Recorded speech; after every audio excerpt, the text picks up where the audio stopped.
Same number as we got last time. It's just the phase angles is different. The same number we got last time. It's still just 500. It's just the angle's now 0.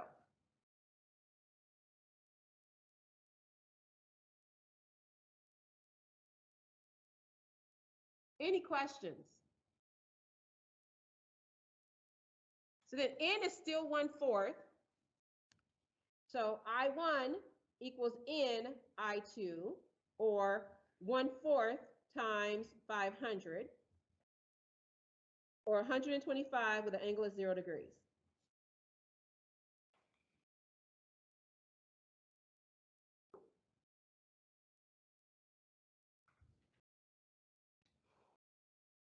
Questions?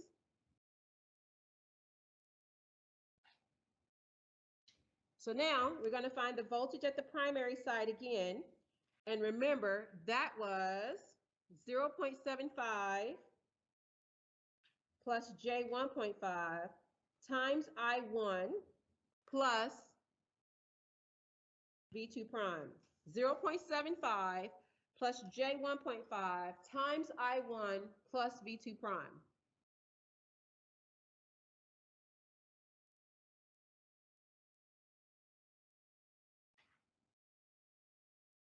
So that ends up being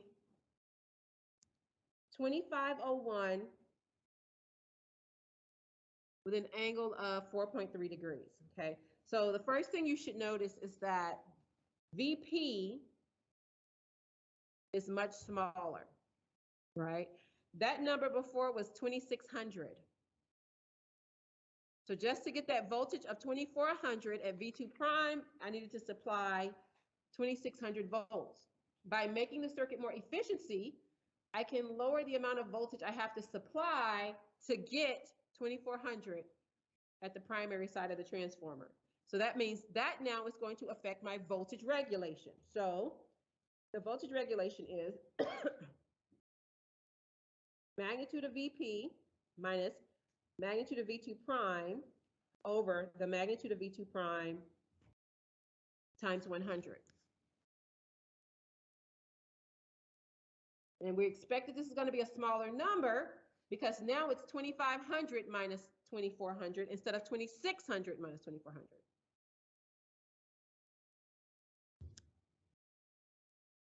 $2501 minus 2400 over 2400 times 100.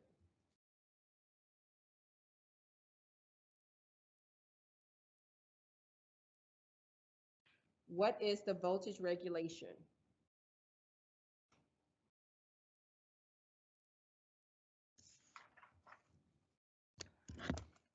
Miguel? 4.21%, okay? And it is now less than that 5% that we said we liked, right?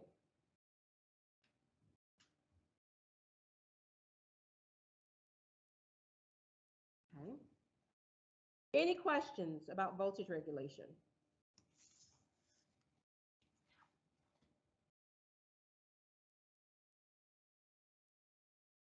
Now we're going to do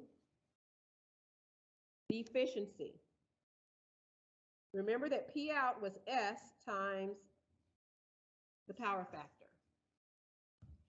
P out was S times the power factor, but for this one, we know the power factor is just a 1, so P out is 300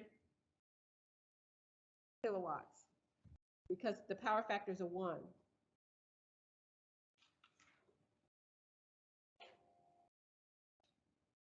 Okay. Then we need to find Pn.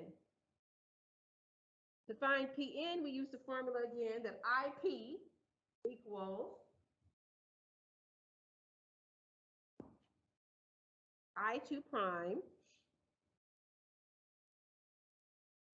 plus VP over RC plus VP over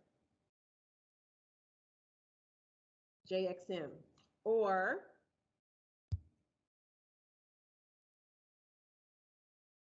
$125 with an angle of 0 degrees plus $25.01 with an angle of 4.3 degrees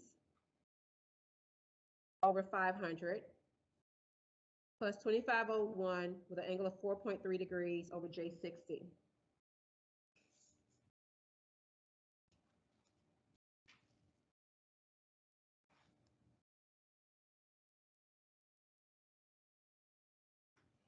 What is IP?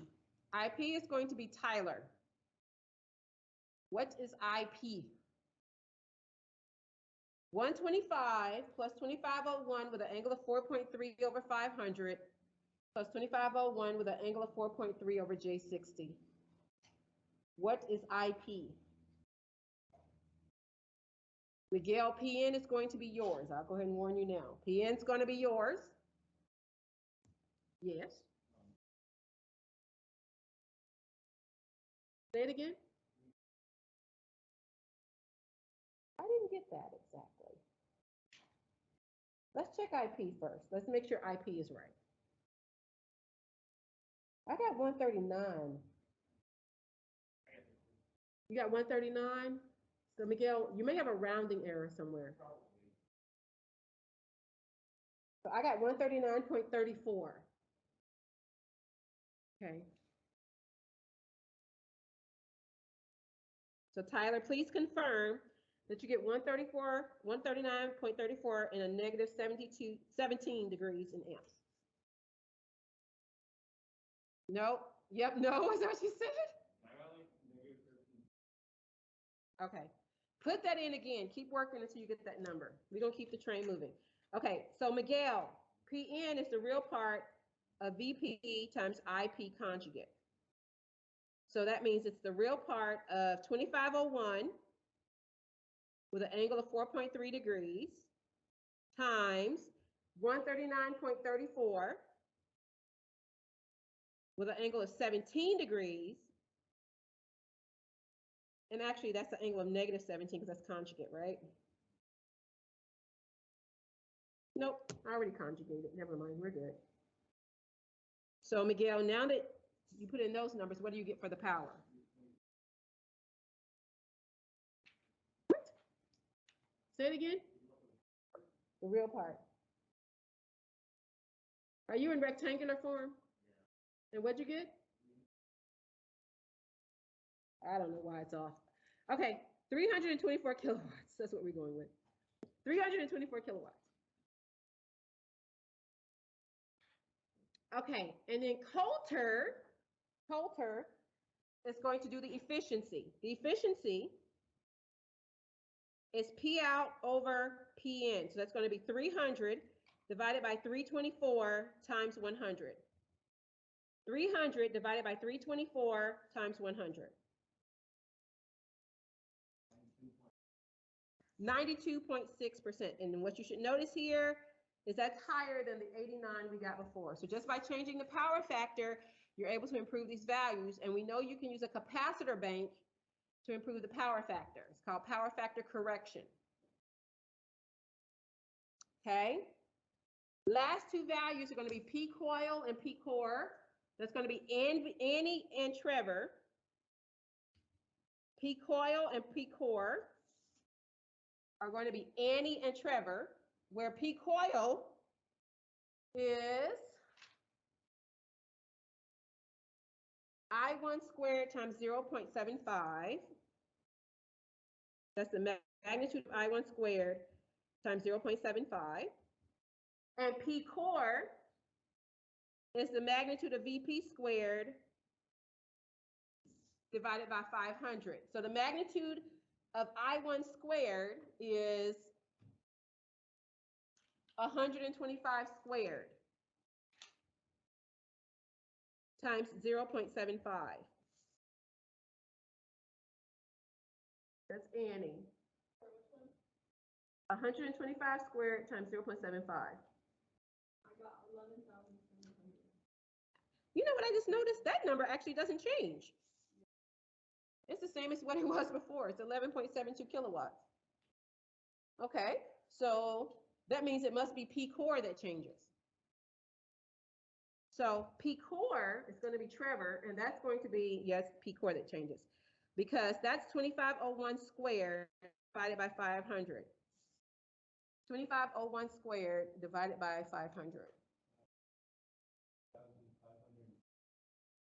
So 12.51 kilowatts. So the power that was lost in the core is what we recover by improving the power factor. Questions about that? Because the power lost in the core didn't change. Nope, wait a minute, that's it backwards. The power lost in the coil didn't change. The power lost in the core changed. It changed by 1 kilowatt. But PN changed totally by about 100 kilowatts, right? Interesting. So that means there must be some more loss somewhere else. Okay. All right, any questions? Yes. Just about labeling coil and coil.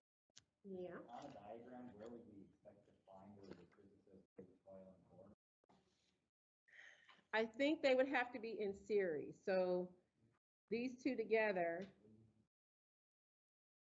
make the coil and the core, but we have to look and see which one is which. The RC and XM represent the core and the magnetizing rack. So this is the core, and this one is the coil. And it says R. I think is this missing off the diagram? I think it's missing from this table. It says RCXM. Yeah, I don't think it's on this table anywhere. So this is the coil up here at the top, but I don't think it's on this table over here. Because we have R1 and R2, the primary and secondary, versus X1 and X2, RC. I need to fix this. I need to add it to here. So, yeah, it's just not on here.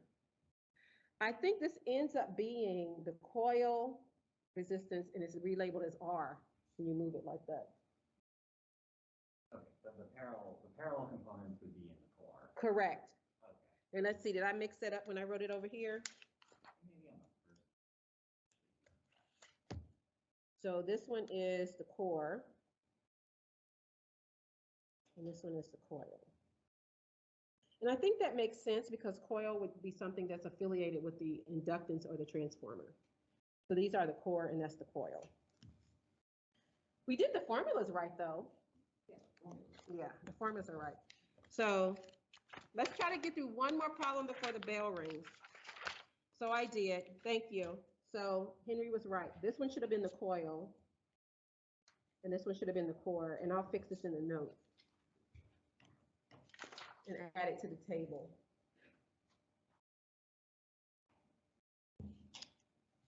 All right, one more problem. Let's try to get this one done before the bell rings, and we'll start lecture 9 on Thursday.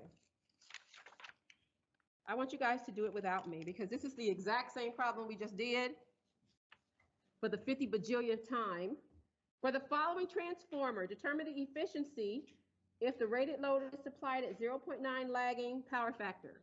Walk through the exact same steps we did on the previous two problems, except you only have to find the efficiency. And actually, how about we do the voltage regulation too?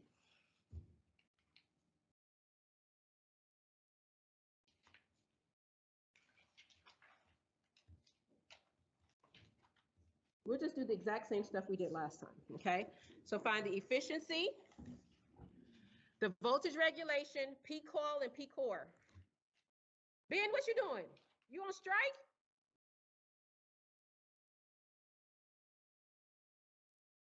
Are you serious? What about people who don't have the PDF? The handouts have it? What is going on around here? What is happening? Well, just copy it down off the dot cam. You got a piece of paper? You ain't on strike. Copy it down off the dot cam.